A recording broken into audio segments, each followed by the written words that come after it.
Hello everyone, welcome to my channel.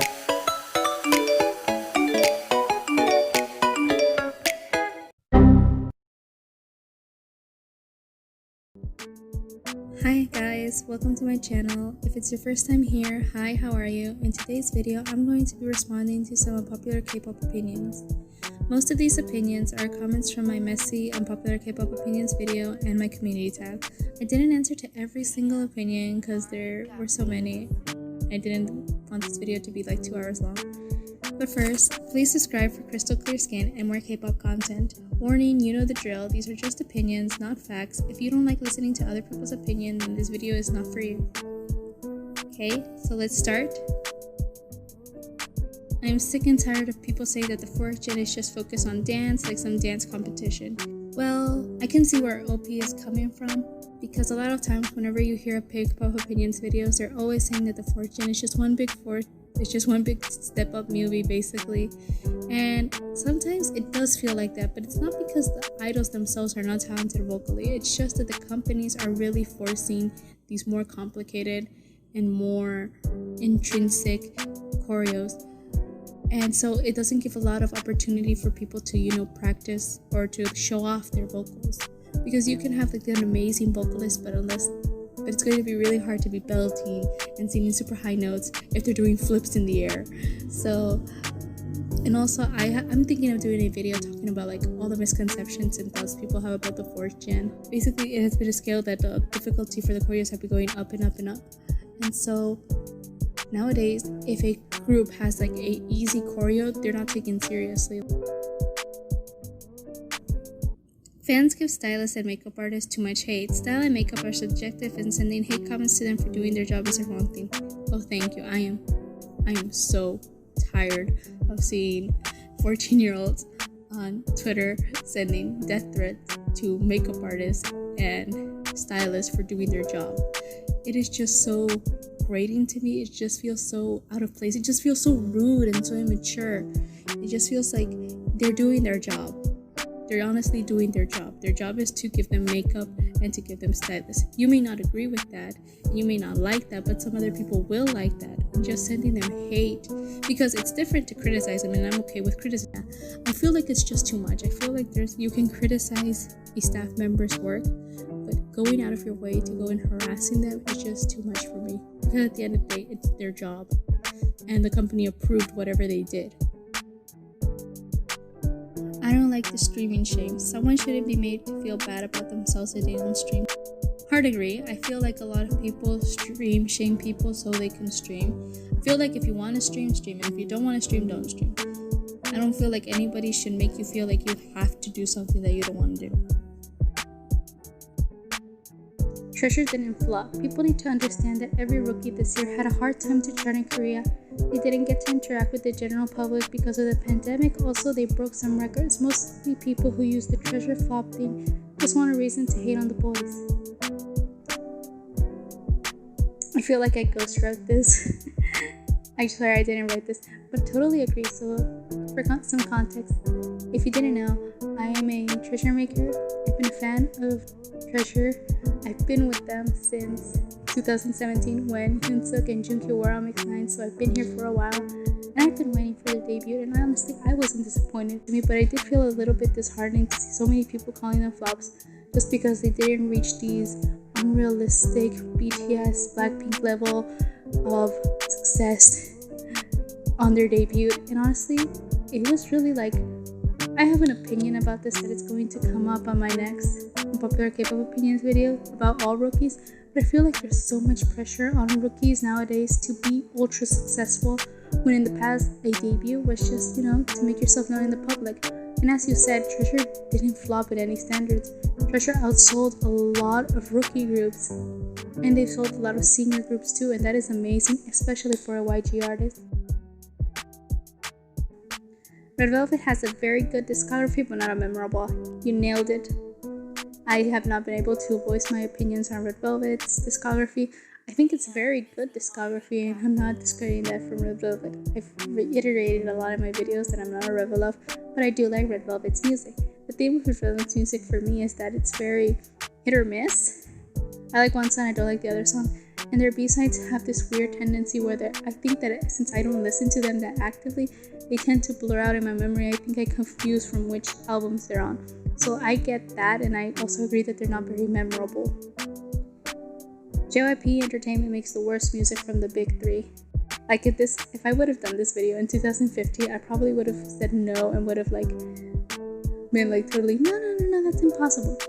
But ever since 2017, I have been growing very far away from JYP's music. So I feel like the only two groups who consistently release good music for me that are my taste and that I like are GOT7 and Day6. Twice, itzy, and Stray Kids. Their releases are so flip-floppy for me. Flip-floppy that I don't like them. Not them that their quality is diminishing. No, it's not their fault. It's me. It's just me. itzy and TXT are not famous because of their talent or charisma, but because of where they came from. Yes and no. So, I say yes because there's no denying that itzy, TXT, and now we can even say Treasure they had an edge, or they had a benefit from debuting in the company that they debuted. There's no denying that. We can't just pretend that debuting from a big company doesn't give you a slight advantage. Now, that advantage isn't just being part of the company, it's everything that comes within it. The training, the outfits, the MV, the budget, the dance, the music, all of that is thanks to the company that you debuted with. And so when a lot of fans say, oh, that's not true, if they would have debuted in any other group, they would have been just as big. That's a lie. You know that. They wouldn't have been as big that fast. But, like I said, also no, because while all of this and being from a certain company can give you a certain level of buzz, it's that group's music and that group that has to work to keep that attention. So what do I mean by that? You can be part of the big three and your debut might generate buzz and people might check it out, but you have to make sure people want to stay. And that's when I do think that it's part of themselves. itzy and TXT specifically are branching out and they have their own audiences that aren't dependent on their company. There are people who listen to itzy who don't listen to other JYP groups, and there are people who listen to TXT who don't listen to BTS. So I would say that it's more of a 70-30 percentage, but to say that they're entirely famous just because of where they came from, I feel like that's a little bit of unfair to them, but we also have to give the companies credit. Blackpink is overhyped. I asked for unpopular K-pop opinions, not what everyone else is saying. So, again, I included this in my hard to swallow K-pop pills. Everyone overhypes their faves. This is coming from someone who's been here for 5 years. Everyone overhypes their faves because they love their faves, and so of course you think they're overhyped because you don't stand them, you don't care about them. So when you're someone who doesn't have that emotional attachment to the idol, whatever that person does is just okay to you, or you're not seeing what's hype because apparently their talent isn't at the level that you think it should be, and so they're obviously going to seem overhyped to you because you don't stand them. But to the people who stand them and who truly do like them, they're the shit. And so, but it just astounds me that people want to police that and see oh, they're overhyped, but my faves aren't overhyped. Blackpink is a successful girl group. Regardless of what you think, if you don't like their music, if you don't like this, you can criticize them constructively. But I feel for example, in the comments of this video, there was so much bitterness and so much oh, they're just overhyped because of no reason, and they release really good music and everything. Can people just let it go? They'll be successful regardless.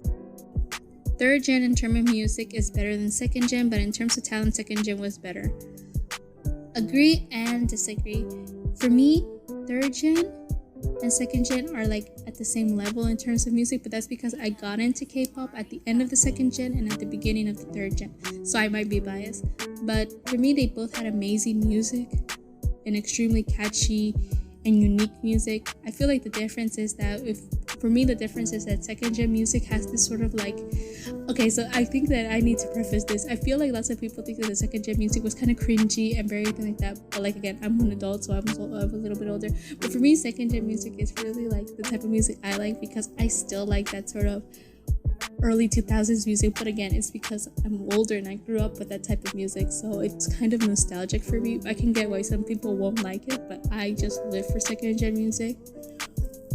But I also like third gen music, so for me, the second gen and the third gen have had the best eras musically. You're not a true K-pop stan if you do not like every single song. Wow, then I'm not a true anything. Okay, I have to disagree with this opinion. I feel like it's in, like, all respect to you if you like every single song your artist released, but I can't relate. I have a very specific music taste that only I understand because I don't even know how to put it in words. But if I don't like a song, even if you're my fave, I'm not going to stream it, I'm not going to like it. Just because I like your music, typically I'm not going to like the song. I think a good example of this is, for me, a huge example of this is I like BTS, but I could not get into On. I just could not. I did not like it at all. I did not like Idol. I think Dynamite is okay, but just because I like BTS as a group doesn't mean I'm gonna eat up every song they release. Similarly to EXO, I love EXO, I love EXO's music, but there are a lot of EXO songs that I could live without. And so I feel like, I don't know, you should be able to dislike the songs that you don't like. So if you're able to like every single song that your favorite releases, all power to you, but not everyone is going to do the same. J-Hope's dancing skills should be recognized more. Agreed, super agreed. I do think that lots of people don't give J-Hope enough credit that he deserves for dancing. I feel like he often gets discredited a lot. This is like a whole thing. Like this again could be like a whole video in itself. But to TLDR it, the reason why J-Hope doesn't get enough attention as a dancer is because he's not given as many opportunities to really dance front and center in the group. And so again, the company will put in the center the more popular members. But J-Hope is a good dancer. I would say that I don't know anything about dancing, so I don't know who's better than the other one. People say that the thing is that they have different styles, which is pretty evident. J-Hope is way more hip-hop based, while as Jimin is more contemporary. And so, depending on what you think is more important, you might think that one of them is better than the other. I think they're both amazing, but I do think that he should get more attention. I feel like lots of people don't hype him up for that. I feel like both armies and casual K-pop fans don't hype him up for that. They usually hype him up because of his personality or because of his rapping, but not because of his dancing. A member isn't mistreated if he or she gets the least lines. I feel like the whole, again, this is another whole video topic, but the whole mistreated thing often comes from a place that a lot of fans obviously connect more to certain members than others, and so when they feel that their member isn't getting enough attention, it becomes very, it becomes like an issue for them. And I agree with you in the sense that K-pop companies will always look for the profit, and what's the profit? Profiting off of the popular members. Yeah, that's sad but true. Again, I don't think that they're mistreated if they get the least lines. And I do think that there's always going to be somebody that's going to get the least lines. I feel like that's something that a lot of fans don't want to hear. There's always going to be somebody who has to be the last because K-pop isn't fair. Life isn't fair, so K-pop is not going to be unfair. It's almost impossible to have a very perfect line distribution or screen time distribution. Someone is always going to have less. That's it for all the opinions for today. Please comment in the comment section below your unpopular K-pop opinions. I might do a part 2 of this video because, let's be honest, these are the type of videos that do well on YouTube.